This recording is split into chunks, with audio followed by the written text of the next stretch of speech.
Right now, I'm actually doing an interview, or going to be conducting an interview with Melanie McGregor from the Canadian Mental Health Association. And I wanted to talk to Melanie particularly about mental health issues now that lots of people are isolating. There's lots of people both isolating and working from home and taking care of their family at the same time. And this is going to have a heavy weight on people's mental illness. And particularly as well, I find that the conversation of mental illness is it's out of the loop right now. We're seeing lots of, let's call it negative news. It's reality. It's the reality that we're in. Lots of statistics, but that's got to weigh heavily. I know it weighs heavily on me and other people I talk to. So that's got to weigh heavily on people's mental health. There's lots of anxiety. I'm sure there's lots of depression. So I want to talk to Melanie, and thank you for being on the show. Yeah, thanks for inviting me. So let's start very basic first. So for the average person who's isolating and staying at home and working from home, what are some tips that you might be able to give, or some advice you might be able to give for people to sort of maintain good mental health at this time? Well, first, we want to remember that mental health is something that we all have, whether it's good, whether it's not so good. And in times like this is just an unprecedented time where people are experiencing massive changes in their day-to-day routine, whether that's, now we're working from home, we're not able to socialize, kids are home from school. So I think in this kind of situation, one thing that I would advise people to do is accept that this is a stressful situation. Because often if we're feeling anxious or we're feeling overwhelmed or stressed out, what we try to do is we try to make those feelings go away. And in this situation, it's completely normal and expected to feel a little bit extra anxious and stressed around everything that's going on. And we don't have as much control over our day-to-day lives. We're not able to plan things. We're maybe not able to do the things that we would usually do to care for our mental health, like socializing with people, going to the gym, getting out exercising, whatever it may be. So I think that acceptance is probably the first step, that when we accept that this is a new normal, then it becomes more of a focus around what can we do to cope at this time. So I think what we're seeing a lot in terms of workplaces, but even socially, is use of technology to connect. So yes, we're socially distancing, but we want to make sure that we still stay emotionally connected, that distance is just physical. So whether that's using Skype or Zoom or just even text or the good old fashioned telephone, reaching out to people and having that connection. I saw a family member of mine actually did a virtual dinner party with a group of friends where everyone was in their own separate residences eating dinner, but here they were all connecting, which is, it's just being creative in terms of how can we do the things that really bring us meaning. And I think checking in on each other, not just if we feel like we're struggling or other people may be struggling, but just routinely reaching out and saying, hey, how you doing? What's going on? That doesn't mean that we only talk about the pandemic. Let's talk about the things that we would normally talk about in our daily lives to bring that routine there. I think also, yes, we want to get the information that we need to know in order to keep ourselves and keep other people safe. But I think we want to be very careful about where we're getting our information from and limiting the amount of news that we're really being exposed to. I mean, get the information that you need, not all the information that's out there just because it's out there, because that can certainly be overwhelming.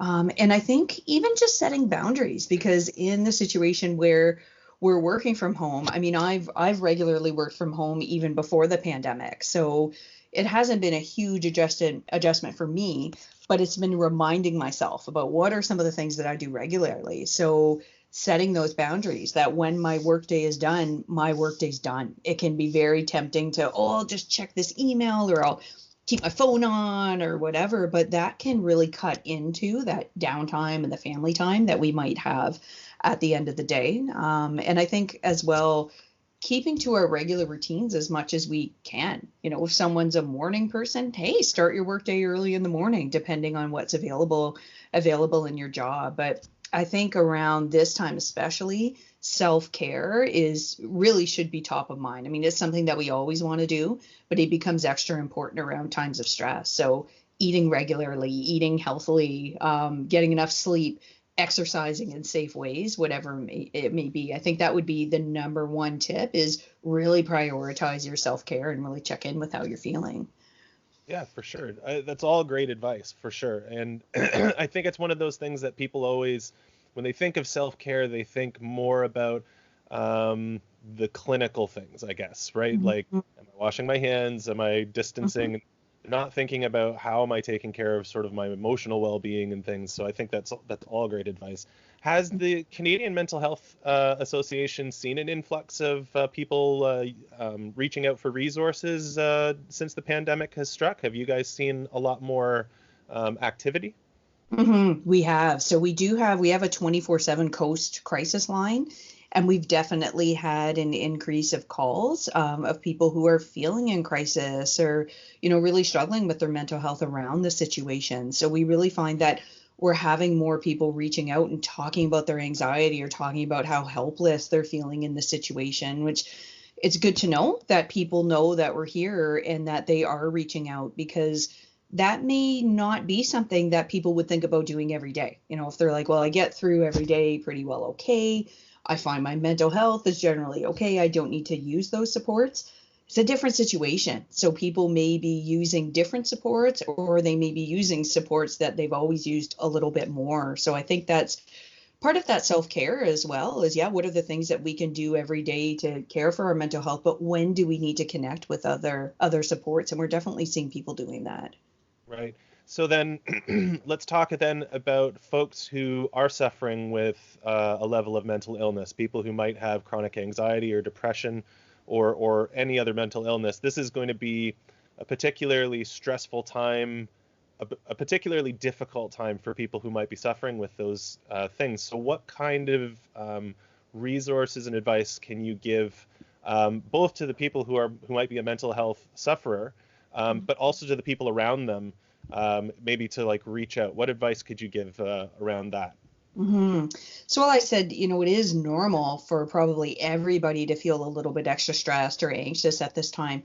For someone who lives with mental illness, that could look a little bit different. Whether it's someone who, say, lives with depression or lives with an anxiety related disorder, they may experience this a little bit different. They may have different thoughts or feelings or behaviors. Any symptoms of a mental health problem that they live with day to day could be made worse or show up in different ways. And for the average person, that may be difficult to understand. Someone who is focusing on, I'm coping as best I can, I'm getting by okay. It sometimes can be difficult to relate to the fact that someone may experience that differently. So I think one piece of advice that I could give is, if you have someone in your life, whether they have a mental health problem or not, if they're talking about their feelings around this situation, really listen and really understand feelings are real for them.